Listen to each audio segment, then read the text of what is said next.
There we are. Hey, all right, you guys can sit. Please sit.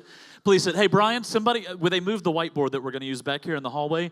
If I could bring it out and talk all at the same time, I would do that. So, hey, what an amazing team at Reverb.Church, honestly. Sitting with the staff yesterday, I'm not going to get everybody's name right, but Pam, who works alongside Pastor Brian, obviously Renee, Zach on the worship team, Ashton, one of Brian's daughters, who's on the team as well. Again, I'm not going to get everybody right here. Mark, the kids pastor, everybody that's involved. What an incredible, incredible team, huh? Billy, that's over discipleship, Cameron, the new executive pastor here on the staff. Come on, if you're a part of the Reverb family, why don't you thank your staff and the team here, the creative director here in the back. I'm not going to get everybody, but so just an amazing, amazing team. Oh, there it is. Look at that. Perfect. Thanks, Brian. Appreciate it. I wouldn't expect anything less. So here's what we're going to do this second half of the day. I want to teach you something that I think is pretty cool. I think it's pretty unique, and I think it's going to be for every single person in the room. It's a fairly complicated teaching that I'm going to draw here. I don't know if that's in the light or how much you can actually see that, but the goal is that most of you can see this in the room. I think that the number one thing that church pastors and leaders deal with, we're going to go practical here, but I think it'll challenge you again on a heart level. I think the number one thing that pastors deal with across the country is figuring out how much to stretch and how much to give away to volunteers and to team members. And for me, I've always used the word stretch, like how far to stretch someone in your church that's a volunteer. How do we stretch them? How do we give them more than what they think they can handle, but exactly how much they need in order to grow in their relationship with Christ? I think that churches really struggle with this idea of how to stretch their team members and their staff members. And I just believe this. I believe there's more in every single person sitting in this room. I just think there's more in you than you even think is possible. I think there's more in you than you give yourself credit for. I think there's more in you than you're allowing to come out in this season. And the truth is, we just like comfortable, don't we? We just like comfortable. If you look to your right and your left, more than likely between you and your spouse, there's a seat in between you and the next group of people. We just like comfortable. Couple, seats. Couple people, seat. Couples, seat. Couples, seat. Seat. We just like comfortability, man. Like, we love to be comfortable in our culture today, that even in our church, the worship leader will be like, hey, scoot into the center of your aisle to make room for people moving in, and you'll look around to see if anybody's walking in. You're like, yeah, I'm good. I'm going to stay on the end. I'm going to stay on the end row. I'm good. Like, we just love comfortability, and I think even in our personal lives, when it comes to this idea of stretching, we love to be comfortable, but the truth is that nobody that's called by Christ to be a part of what he's doing on earth today through his local church, none of us are supposed to be comfortable. That we're not supposed to ever get to a place when we're serving Jesus that we're just comfortable.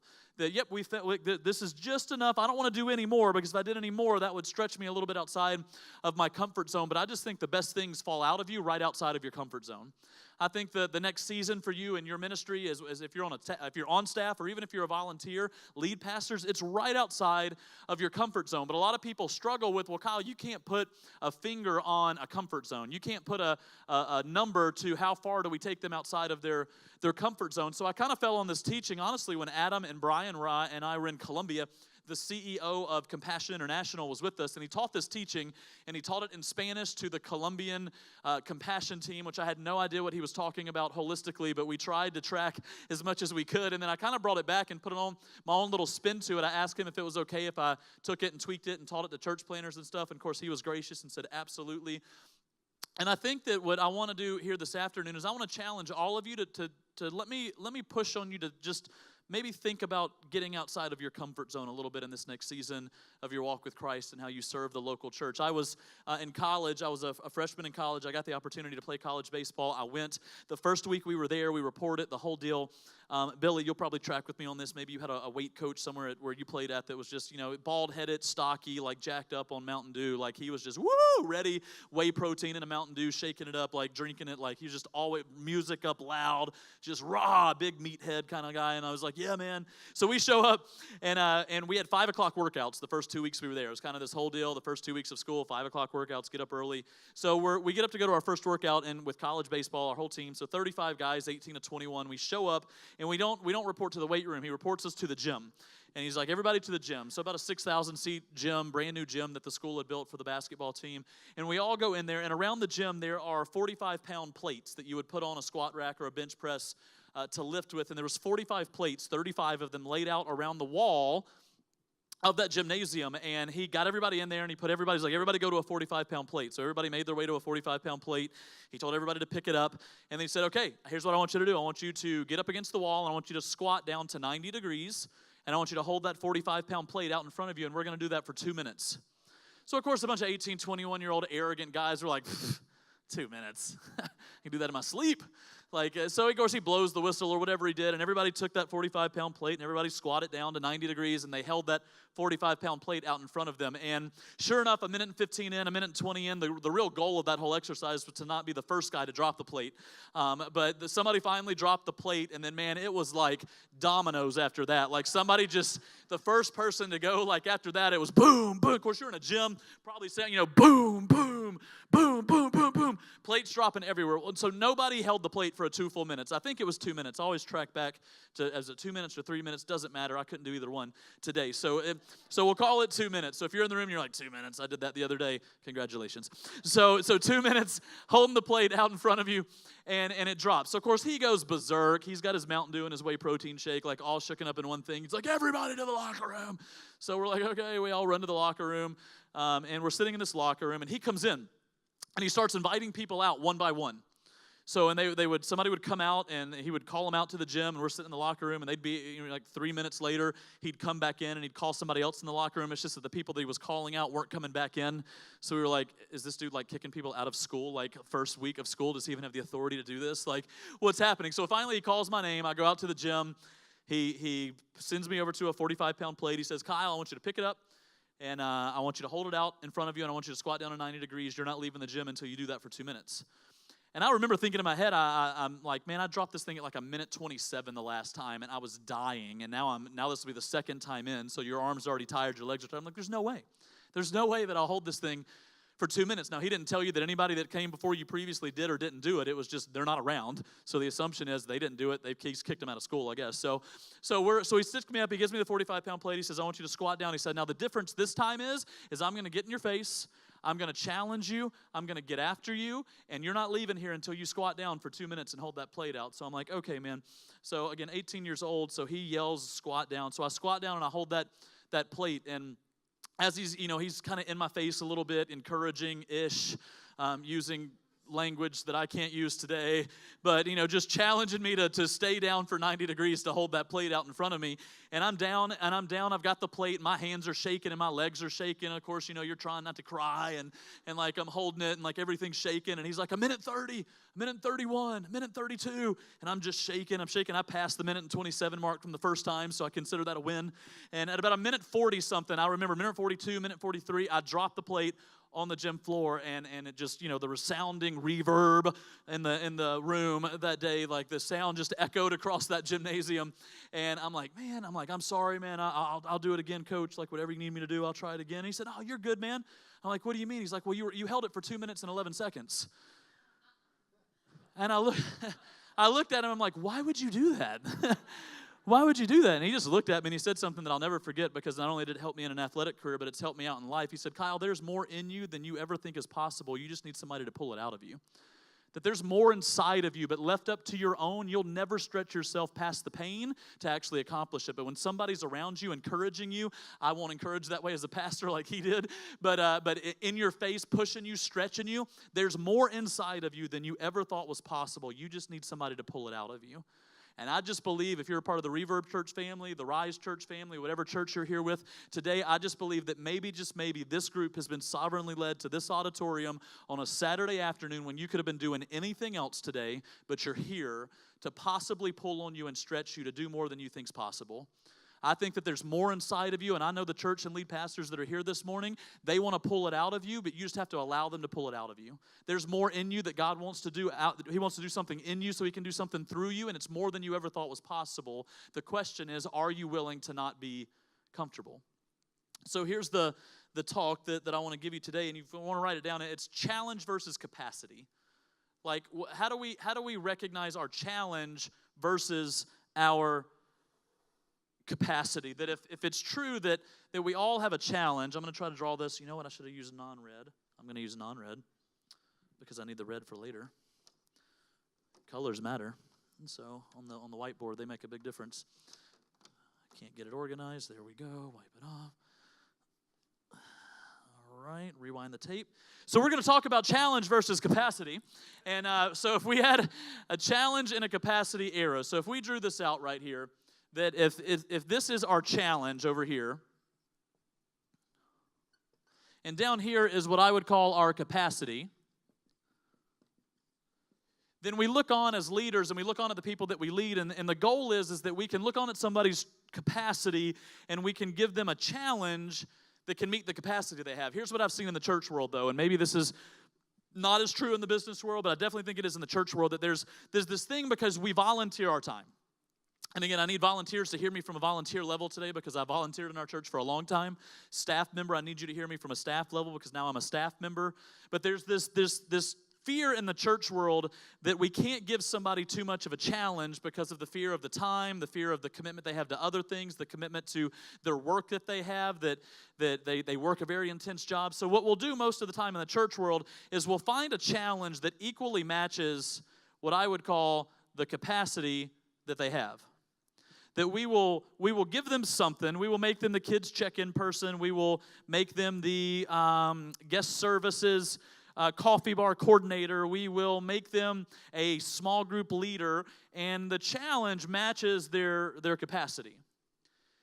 And which is good because we've got them serving. You're serving in an area of your giftings. You're serving in a place where you can be used. You're serving in a place that meets your capacity level. But I think this is the thing that it starts to do. It starts to convince us that the perfect place for you to serve is right here in the sweet spot of your challenge and your capacity. That if we can find a place that meets your challenge and capacity and have you serve there, that's what's best for you. But here's what I've learned over the years, even looking back at my personal life, looking at people that I've led and working with other churches, is that most church pastors will only give people the exact challenge and capacity that they have. And what happens is people will serve in that area, but ultimately it's because they're comfortable. That if I can serve exactly where my capacity is with a challenge that meets that, I'll serve there forever because ultimately I'm comfortable. That's exactly where I want to be. Now, I've gone to a lot of churches where the opposite is true a little bit, where they actually look on and they go, you know what, they have high capacity. I know they have high capacity. I mean, he's a business leader, has a $20 million business. He served at another church before. His wife's a rock star. She was like teacher of the year in Jacksonville County Schools or whatever the county is here. The county schools, they're amazing. Their kids are awesome. They have high capacity, but man, they're busy, so I just don't know. I know they have a lot of capacity, but I'm not sure that I want to give them a challenge that meets their capacity. And we'll put somebody out here with high capacity, but give them a challenge that's not all that much. Hey, I know you guys are awesome. I know you guys are incredible. I know you served a high level at your level. But man, I just know you guys are busy. So if you could just be on our guest services team and just be a door holder, that would be awesome. Nothing wrong with that. But for a high capacity leader to just hold the front door, they'll do that for a season, but they won't do it forever. But in the church world, we make excuses because we're busy. They're busy. Every single one of you are sitting in an auditorium on a Saturday because you've chosen to be here. And is it possible that the 10 hours a week that you give Reverb.Church, Rise Church, or whatever church it is that you serve are the most fulfilling kingdom hours that you get to do all week, regardless of your job, regardless of your parenting, regardless of your schoolwork, that the 10 hours you get to give to the local church that you serve in are the most fulfilling thing that you get to do because it has kingdom purpose? But in the church world, pastors, lead pastors, team members, if I can push on you, for your volunteers that are sitting in the room, we make excuses for them that they wouldn't make for themselves. And we give them a low challenge for their high capacity. Now, I've seen the opposite true. There are unhealthy churches that look on and they go, yeah, I know their capacity's not huge, but we really just need somebody to take on this responsibility, and they'll give them this huge challenge when they have very little capacity. And here's what happens in the church world. Sometimes we will give leadership away to those that are the most available. There was a season in our church. Our church was cruising. It was the momentum wheel was there. We were in that rapid growth stage. It was, we can do this forever. It's amazing. It's never going to change. And our team, which was so hard for me to watch, because I've always, when Jimmy Maotto taught this in Columbia, the way he taught it fellas, I think I leaned over to a couple of them. Maybe it was Jeremy that was with us, and I was like, that is exactly how I think about leading people. Like, I was so bought into it because I was so frustrated at one point, and it wasn't our team's fault. It was our fault from a leadership level for not teaching them. But they started handing off these huge leadership responsibilities to the people that were the most available instead of to the best leaders who might to have appeared to have been less available. That the business guy that runs a $50 million business that works 55 hours a week and travels a little bit, what he can do in 8 or 9 hours is different than what someone who's just available, like, yeah, I don't have a job right now. Well, awesome. We'd love to give you this leadership responsibility at the church, like, because you're available. And again, there's nothing, people go through seasons of transition in their job, but they didn't look on at leadership capacity. They just looked on at availability and started giving high-level leadership away to people. And we found in our church that our team was struggling, our staff was struggling, and honestly, our volunteers were struggling and leaving the church and burnt out, but they were burnt out not because of the time they were given. They were burnt out from the challenge we gave them compared to the capacity that they had. And for a season, it worked. But then for the next season, it really started to hurt our church. And I just want to challenge you today, if you're in the room, that a lot of times as a volunteer, we want big challenges, but our capacity level might not be able to take on that challenge. Maybe that's because you just had a second or third kid. Maybe that's because your job is so overwhelming work-wise. Maybe that's because you have a spouse that's not as bought in as you are to the church. A lot of things can cause the capacity level. So this isn't a smart or not smart thing. This is just the capacity you have in a season to do the challenge your church has given you. But then the unique thing is what happens to leaders, what happens to volunteers when you have somebody with high capacity and you give them a small challenge, or when you give somebody that has a small amount of capacity a big challenge, some things actually start to happen. So if you think about this for just a few seconds, what actually happens for a leader, if you're a leader in the room and you would say you're high capacity. So if you think you're high capacity, I'm just playing, don't raise your hand. Yeah, right here, this guy.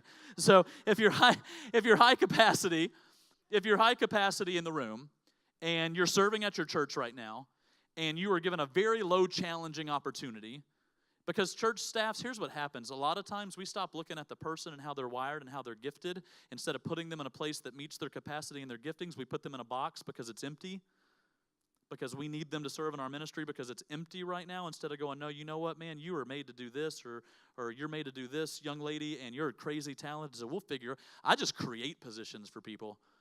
Like, I'm not just going to stick them in a box in a room and kids because it's available.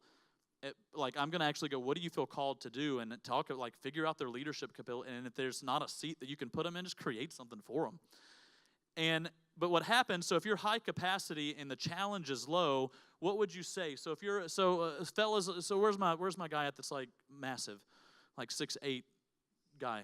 Where's he at? Jerry, you're high capacity, bro. And I would never tell you that you're not, because you would manhandle me. And so I think you're high capacity. I could tell in the 30 seconds I talked to you, obviously, you've got it. You got some things figured out. You're high capacity. If Reverb.Church were to give you a very small challenge, call that whatever you want to in your mind, you'll do it for a while, but what ultimately happens? Like, what's the word that you would say you start to feel when you have this huge capacity and you're given a very small challenge? You become bored. People that have high capacity that are given low challenges become bored.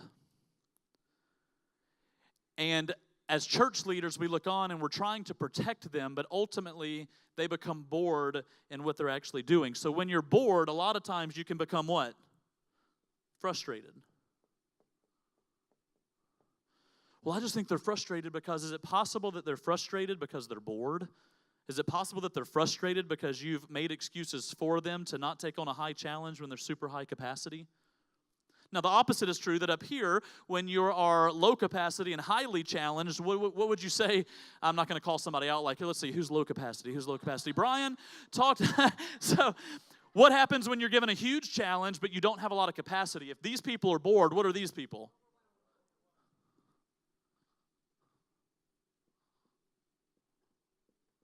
Another word might be stressed. I'm just so stressed out with the whole kids check-in thing. It's just overwhelming. Is it possible that we've given them a challenge that overexceeds their capacity in the season of life they're in? Now, here's the unique thing that happens, and I think this is where for some of you this will be an interesting maybe a way of discipleship for you to look on at people is that yes, right here we become overwhelmed and we become stressed, and down here we become bored and we become frustrated. And there's all these different lanes that we have people as volunteers in. If you have people that go, no, I love it, I'm just absolutely comfortable, they're probably running in this lane where their capacity meets the challenge level. If you hear from some of your volunteers, yeah, I just feel bored, I'm just a little frustrated in the area I'm serving in, is it possible that they have higher capacity than the challenge you've given them? If you hear from some of your team members and some of your people that are volunteering, we're just overwhelmed, we're stressed right now, is it possible that you've given them a challenge that's higher than their capacity? Now, what happens out here, this is what's interesting, I think, that studies show, is that when you find a high-capacity leader that's under-challenged, they're bored and they're frustrated. So what do people that are bored or frustrated end up doing? They end up actually figuring out ways to escape.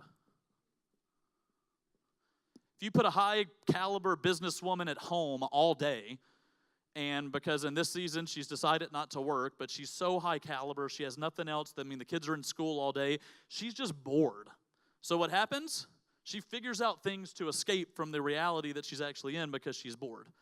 This is where you'll see they read 3 novels a week because they're false and they're fake, but they just allow their mind to, just whatever it takes to actually escape. This is where you see men struggle with things. They do things that help them escape because they're bored and they're frustrated in areas of their life. So when you're bored and you escape, ultimately you start to do what I call, you try to do things that drum up a false adrenaline. That whatever I can do to drum up some false adrenaline here because I'm so stinking bored and I'm so high capacity. This is where men in our world today, in my opinion, are struggling, is that there's some high capacity men, but for some reason they've stopped serving and doing things that are high challenge, so they find themselves bored and frustrated, so they start escaping and they start doing things that drum up false adrenaline to make up for the boredom that they feel because they're high capacity yet smallly challenged. Make sense? Now you've got on the opposite side that if these people are escaping and having false adrenaline, that they start seeking to create false adrenaline to stimulate being under-challenged and they need to connect with something, then the truth is on the other side up here, these people that are over-challenged with little capacity, what do they start to do? They start to find ways to cope. Anybody know anybody in their life that's crazy overwhelmed and over-challenged and stressed, that are figuring out ways to just cope with life? This is where alcohol slips in to the point that's unhealthy. This is where watching 19 shows of Netflix at night slips in because we're just trying to figure out a way to cope and disconnect. So up here, we're trying to figure out how to disconnect. Down here, we're trying to figure out how to connect. That if I'm bored and under-challenged and frustrated, then I have to do things that make me escape reality, build up false adrenaline because I'm just trying to connect to something. Where up here, I'm overwhelmed, my challenge is too high for my capacity, I'm stressed like crazy, so I just need to disconnect, so I'll do things that just help me cope. Anybody in their life? See people in your life that fall into these two categories? So the goal is, and again, this is where I think churches struggle, is, well, okay, Kyle, great. I don't want to put people in their comfort zone because that's not going to allow them to grow into the person that God's called them to be. So yes, she is solid. She is a good school teacher. She, works however many hours a week, but we found her a place to serve in kids ministry on the weekends in the 4s and 5 rooms. She's amazing at it, but she's probably pretty comfortable doing it. It's not necessarily challenging her to become more like Christ.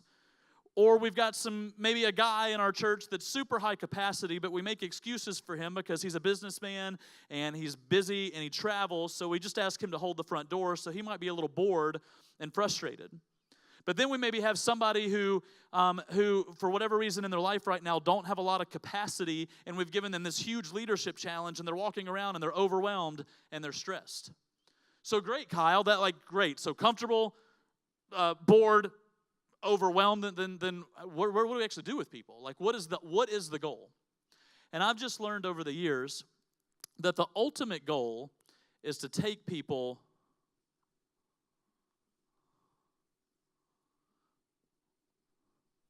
right about there. That if you can get people right outside of their comfort zone, that if you can get people that are right outside of their comfort zone, where the challenge is high and the capacity is wide, but maybe not quite as wide as the challenge, it puts people right outside of their comfort zone. I switched from the red to the black because I told you I was going to use the red, and then I never used the red. So that if this is where we don't want people overwhelmed, stressed, so that they're not walking around coping and disconnecting, and if we don't want people down here bored and frustrated, walking around trying to figure out ways to connect by drumming up false adrenaline through escaping, but we don't want people necessarily just sitting right here in their comfort zone all the time, then the only place to put people is right outside of their comfort zone.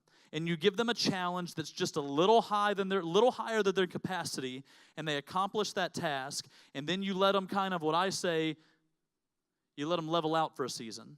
But then you challenge them again with a challenge right outside of their comfort zone, and then they level out for a season.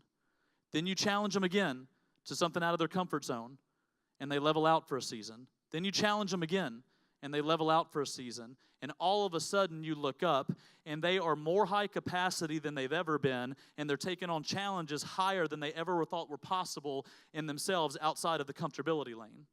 That if you can get people, because stretching people is a stair-stepping thing. It is not a up and to the right thing. The comfortable thing, they'll just keep cruising right here. They'll just keep doing what they do, but are they really becoming more like Christ? Are they really using their gifts and talents to reach as many people as possible? Are they really having the kingdom impact that they could have if we got them outside of their comfort zone? But it's also not this thing that just keeps shooting straight up here either. It is just like what we talked about earlier with the S-curve kind of idea, is that we pull them out of their comfort zone and then it levels out. And we pull them out of their comfort zone and it levels out. And as soon as it levels out and they get complacent, we pull them out of their comfort zone and it levels out. We pull them out of their comfort zone and it levels out. And all of a sudden, you've almost built this stair-stepping thing that if you looked up 2 years from now, the lady that's in your church that's serving right now in her comfortability zone is now not only just serving here at a place where she's equally challenged with her capacity, she is serving way out here with a huge challenge in your church with high capacity. Make sense? Okay. I promise we're going somewhere. So here's the question then. How do you actually know that you're in a danger zone? That if this is a danger zone and this is a danger zone, if we don't want to be bored or frustrated and we don't want to be overwhelmed or stressed, then how do we actually know that we're in a danger zone? Here's the questions I'd love for you to write down. When you look at this, would you say that you fall more into the coping and disconnecting area in your life, that maybe you're highly challenged right now, but the capacity of life that you have just doesn't line up with this area? Or would you say that you're actually more down here, kind of escaping, trying to find something to connect to because you're bored and frustrated because you're high capacity, but you've been given a small challenge at your church as a volunteer or as a staff member? Here's the questions I want you to ask yourself. If you're coping right now, if you would say, if I said raise your hand if you're stressed, fearful, or anxious right now in your life, don't raise it. But if you are stressed, fearful, or anxious right now, and you find yourself up here doing things to disconnect and to cope with life because you've got more than you have the capacity to do, here are the questions I think that you should ask yourself this afternoon. Is it possible that you're trying to accomplish something and prove something to someone other than God, and God has not deemed it time for you to accomplish that challenge yet? Is it possible that you're trying to prove something to someone, so you've taken on more of a challenge than you know you have the capacity to have because you're so worried about proving something to someone? Church volunteers, can you listen to me this afternoon? You don't have to prove something to anyone other than to God. This is a you and God thing. This is not about proving something to your pastor. This is not about proving something to a staff member on your staff. This is not about proving something to a father-in-law or a mother-in-law. This is not about proving something to an ex-spouse or an ex-boyfriend or an ex-girlfriend. This is not about proving something to your kids. This is about getting outside of your comfort zone and growing in your relationship with Christ. It is not about trying to do something to prove anything to anyone, because every time I sit with someone as a pastor and find out they're crazy stressed, they're crazy overwhelmed, they're disconnecting, they're coping in life, majority of the time it leads me to a conversation that they're trying to do something to prove something to somebody else. You don't have to prove anything to anybody else. God's created you exactly how He wants you to be. He's put you exactly where He's wanted you to be. He just wants you to get right outside of your comfort zone to serve Him, because there's more in you than you'll allow yourself to believe is in you unless you get outside of this comfort zone. The second question I would ask you, if you feel like you're coping right now, stressed, fearful, or anxious, is are you trying to do in your own strength and in your own flesh instead of with the help of others and the power of the Holy Spirit? That you can take on high challenges in your life, but a lot of times when I find out people are stressed like crazy, they're overwhelmed, church staff members, when I find out you're overwhelmed and you're stressed, is it possible that you're doing this in your own strength, in your own flesh, instead of bringing people around you to serve alongside you, and instead of walking in your flesh, actually walking in the Spirit of God where the power of God is found? Most of the time when I sit with people, if you can give me 30 to 45 minutes, and if this is where you're at, we can walk a journey to figure out that, one, you're trying to do something to prove something to somebody else that it doesn't matter, or two, you don't have people around you helping and serving with you, and you're doing it in your own flesh instead of walking in the Spirit of God. If you find yourself escaping down here, if you find yourself bored or frustrated, escaping, trying to find something to connect with, something where you're drumming up false adrenaline, I just have one question for you today. I marked the other one out because I think this one's the one that the Lord would want you to hear today. Is it possible that the enemy has convinced you that your current situation and circumstances as a church team member, as a church volunteer, is never going to change, and that God is no longer big enough to accomplish the vision that He's placed in your heart? I think that people get out here and they under-challenge themselves for the capacity they have because somewhere along the journey, someone said something to you, something happened at an old church, or something else has happened with somebody else in your life that's hurt you, that you've allowed the enemy to actually enter into your thought life and convince you that what's in your heart is not possible, and your situation and your current situation is never going to change, so why would I take on a big challenge, even though I'm high capacity, because it doesn't matter anyway, nobody cares what I think, nobody believes what I think, nobody thinks my idea is any good, so I'll just sit out here and take on a low challenge, which ultimately leads to boredom and frustration, where you're escaping and trying to connect to things that aren't real by drumming up false adrenaline. And then here's what I would say to all the staff members here in the room. First of all, which category are you in? Church volunteer, church team member, lead pastor. Where are you at right now? What excuse are you making for people to just leave them in their comfort zone right here, or to allow them to stay down here with low capacity stuff, low challenge stuff with high capacity? If you're making excuses for people, you've got to stop making excuses for people. The worst thing they can say is, nope, I can't take on that challenge in this season of my life. But what if they say yes? I'm so thankful that the pastors at our church, when I was serving for 2 years, didn't look on at me, who was working a 55-hour-a-week job, traveling the state of Florida for a construction company, doing all their outside sales, and then working for the Fellowship of Christian Athletes, speaking 10 hours a week in schools. I'm so thankful that they didn't look on at me and go, yeah, Kyle's just too busy. I'm not sure we want to challenge him with anything more. Let's just let him keep doing a small group on Wednesday night for youth and being a part of the setup team. That he seems pretty comfortable doing that. I'm so thankful that they got me outside of my comfort zone and stretched me, outside of my comfort zone and stretched me, outside of my comfort zone and stretched me. And ultimately now I'm taking on challenges and have a capacity that's wider and challenges that are higher than ever before, because there's more in me than I'm willing to do just on my own. There's more in me that when the coach gets in my face a little bit and says there's more in you, and I drop it at 1:47, it's possible that you can do it for 2:11. But you have to be willing to get outside of your comfort zone. Here's how you do that with your teams and your volunteers. So staff members, this is for you. Volunteer leaders, I think it's for you as well, with the people that maybe serve on your teams. How do you stretch your team? Real quick, how do you stretch your team? Just two things I want to give you this afternoon, and then we'll move on to the next session. How do you stretch your team? Number one, you have to give your top 10%.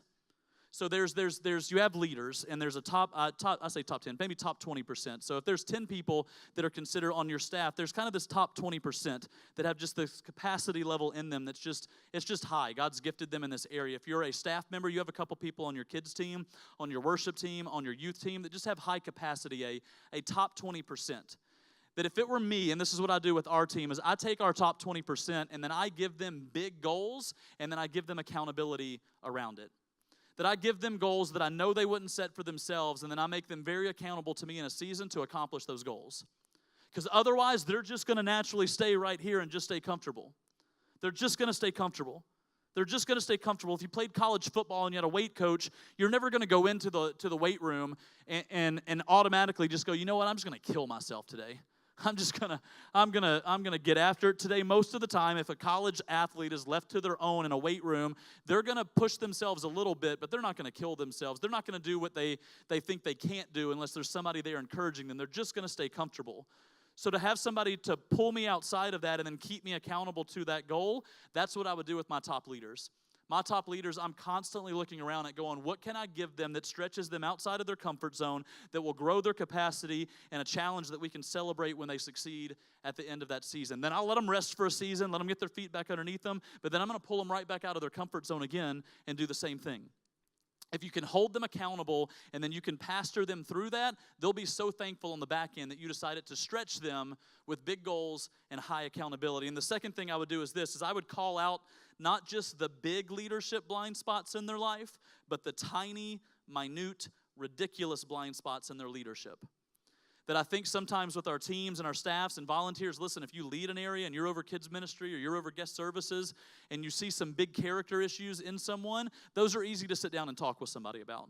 That if somebody's serving in your kids ministry and at 9 o'clock at night on Saturday night, there's 16 posts on their Facebook at the bar they're at taking shots, we can sit down with them and go, hey, I'm not sure in our kids ministry, serving with our kids, that you need to be posting that stuff on Facebook. And really, I'd love to talk to you about why you're doing that. Like, why do you feel like that's what you need to do on Saturday night before church on Sunday? That's easy to have that conversation because you have to, one. And two, you need to. But it's the tiny, minute things in people's leadership that if you want to stretch them outside of their comfort zone, it's tiny little things because they know that. They know they shouldn't be doing that and posting it on Facebook at the end of the day if they're serving in your kids' ministry, leading kids in Jesus' name, and smelling like Jägermeister at the same time. It just doesn't work. They know that. They're not dumb. They know that. And it's not an alcohol thing. We can have that conversation later, but I'm just saying, they know that. They know they can't come in half sober and serve in your kids' ministry on Sunday leading a small group. They know that. So when you challenge them on that, they go, yeah, I know, it was stupid. I just got called up. It was my buddy's bachelor party, and I went out, and I shouldn't have done that. I definitely shouldn't have posted it on Facebook. I shouldn't even be doing it anyway. Awesome. Hey, man, so cool. We're cool. Man, just, I love you, and however I can challenge you to not do that anymore moving forward, I want to do that. Great. It's the tiny, minute, little things in people's leadership where you'll really find out if they're teachable or not. It's the small bugs on the side of the mirror, not the big smears on the front of the windshield, where you'll really find out if your team's teachable or not in their leadership. So for me, when I first started speaking at Next Level Church, Matt hired me, and then I literally spoke 6 weeks later on our church stage. I'd never spoken in church before, never spoke really in front of an audience, and he hired me, and he put me on the stage, and I was preaching, and we were in the thousands of people attending at that time. So it was awful. Don't go back and listen to May of 2011. It was so bad. But so I spoke. People left the church, and I was the diminishing return factor. So when I started speaking, people started leaving. So I spoke on a weekend, and then I spoke 6 times the rest of that year. So that was somewhere in May, and then I spoke 5 or 6 more times throughout December. So at December we do reviews. We do 2 times a year. We do staff reviews, and the end of the year review is kind of this place to really dig down into your leadership. So I'm sitting across from Matt. So again, he's my lead pastor. I'm 25 at the time. I think I was one of only 2 people that he was a direct report to in that season. So I'm sitting across from him. I've been on our staff for 6 months, and I'm sitting across from him, and he does my whole review, the whole deal, and then he slips a piece of paper over to me during that review, and I opened it up, and on the sheet, on the little piece of paper, he had handwritten out 3605, 3802, 3905, 3621, 3545, and he said, do you know what that is? I was like, I don't know, man. I don't know. I don't know. My speaking times, the last 6 times I spoke? He said, yeah, those are your speaking times, the last 6 times you spoke. I said, okay. And he looked at me and he said, Kyle, you have 35 minutes to present whatever message God's put on your heart at Next Level Church. And if you can't figure out how to be at 35, I'm not sure I can trust you anymore moving forward to speak on our weekends. And man, I had so many excuses in my head in that moment. Well, yeah, the production guys forgot to put the clock on the back wall for the session. I didn't know how long I was. Well, Matt, the first time I spoke, we had 40 minutes, and then you switched it to 35 because we changed our service order, and I just haven't spoken enough to know how to write a 35-minute message instead of a 40-minute message. I had excuses for days in my head. And if I can just challenge you, leaders in the room, church volunteers in the room, staff in the room, if it's important to you, you'll figure out a way to get it done. If it's not important to you, you'll figure out an excuse. Period. That it's the small, tiny, minute things in your leadership that are going to pull you outside of your comfortability, that are going to grow you in the next season. It's another small thing in your leadership that's going to pull you out of your comfort zone, and it's going to stretch you in the next season. But most people aren't willing to sit across from someone and have them point out the small blind spots on the sidecar window instead of just the big blind spots on the front window. And if you want to grow in your leadership, you will sit with the people that oversee you. You will sit with your pastor, and you'll go, hey, I give you permission to look at the small things. I give you permission to call out the small things in my leadership. So the next time I spoke, legit in Jesus' name, 2, 1, amen, 0, off the stage. You will figure out a way to do it, even if you have to cut point 4 and 5 to be at 35 minutes. You'll figure out a way to get it done, or you'll make an excuse. And people that make excuses all the time are just going to end up in their comfort zone, and there's nothing wrong with that, but you'll never do everything God's created and called you to do. Jesus, thank you for the opportunity to share this session about getting outside of our comfort zones. God, I pray, Lord, right now that every single person in this room is here for this session today, God, so that they would actually have a conversation with the person that's leading them in this season of their ministry, whether that's their lead pastor directly or whether that's a staff member on the team. God, I pray that we would lean into wanting to get outside of our comfort zone, God, that you have more for us if we'll open up our hearts and allow you to do something in us. But God, that's going to take stretching. That's going to take us getting outside of our comfort zone. That's going to take us having somebody challenge us, that we won't drop the plate at 1:27, that we'll actually carry it out to 2:11. God, that there's more in every single person in this room than they think is actually possible in their ministry, God, and in the places they serve. Lord, and I just pray that we would look up 16 months from now, 18 months from now, 24 months from now, and God, we'll be taking on higher challenges in our church for the gospel of Jesus Christ to spread across our city, for lost people to be found, and our capacity will stretch at the same time. And God, we'll look up 2 years from now, 3 years from now, and we'll be the best leader that you've created us to be, carrying out exactly what you've asked us to carry out with our gifts and talents in this season of our life. So Lord, I pray for teachable hearts in this room. I pray for eager hearts in this room, God, that we would lean in, that we would engage, that we would be teachable, and that we would not be people that get into a church, find a place, and get comfortable in it. We can live our life that way, God, and there's nothing wrong with that. But I just think at the end of the day, you have more for us than that. How many people could we reach for Jesus if we would just get out of our comfort zone, if we would just take a step outside of our comfort zone, just a little bit? What could you do in us and through us, Jesus? We pray this in Jesus' name. Amen. Amen. Amen.